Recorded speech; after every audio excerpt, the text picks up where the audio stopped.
নমস্কার, আমি doctor Rajib Bhattacharya, consultant medical oncologist, Peerless hospital, Kolkata.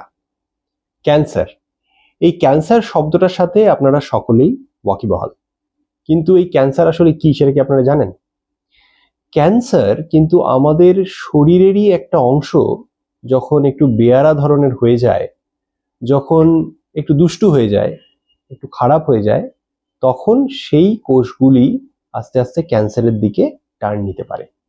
আসলে ক্যান্সারটা একটা জেনেটিক রোগ।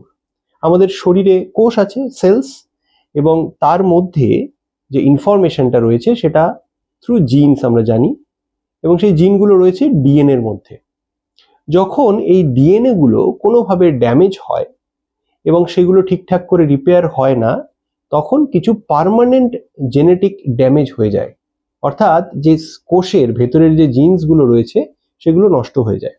এবং কিছু কিছু সিচুয়েশনে এই ড্যামেজড জিনসগুলোই এমন কিছু ক্যারেক্টারিস্টিক বা চরিত্র সেই কোষগুলিকে দিয়ে দেয়, যার ফলে সেই কোষগুলো কন্টিনিউয়াসলি বাড়তে থাকে, গ্রো করতে থাকে, এবং প্রত্যেকটা কোষের যে একটা জীবন, একটা সেলস, একটা লাইফ স্প্যান আছে, একটা জীবনের সময় রয়েছে, সেটা সেই কোষগুলো ভুলে যায় এবং তারা কন্টিনিউয়াসলি বাড়তে বাড়তে বাড়তে প্রথমে একটা টিউমার ফর্ম করে এবং তারপরে আরো ছড়িয়ে পড়ে সারা শরীরে। এটাই কিন্তু মূলত ক্যান্সার। একটা কথা মনে রাখতে হবে যে ক্যান্সার কিন্তু কোনো ইনফেকশন নয়, অর্থাৎ বাইরে থেকে কোনো অর্গানিজম আমাদের শরীরের ভেতরে এসে বাসা বেঁধে অসুখ করছে, যেমন কোনো ডেঙ্গু, ম্যালেরিয়া, নিউমোনিয়া ইত্যাদিতে হয়, সেই রকম কিন্তু ক্যান্সার নয়। ক্যান্সার কিন্তু ইন্ট্রিনসিক রোগ, শরীরের ভেতরকার রোগ।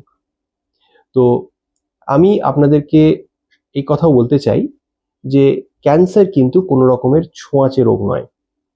ক্যান্সারের যে পেশেন্টরা আমার কাছে আসেন, তারা কিন্তু বাড়িতে ফিরে গিয়ে তাদের বাড়ির যে বয়স্ক সদস্য, শিশু সদস্য, সকলের সাথে খুব খোলামেলাভাবেই মিশতে পারেন, কোনো সমস্যাই কিছু নেই।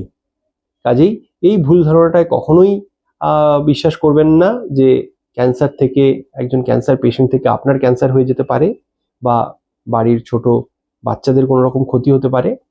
একদম নর্মাল যেরকম আপনারা থাকেন সেরকমই ক্যান্সার পেশেন্টও তাদের পরিবারের মধ্যে, বাড়ির মধ্যে ঠিক সেরকম ভাবেই থাকবে। আজকে এইটুকু মেসেজ দিয়ে আমি শেষ করছি। নমস্কার।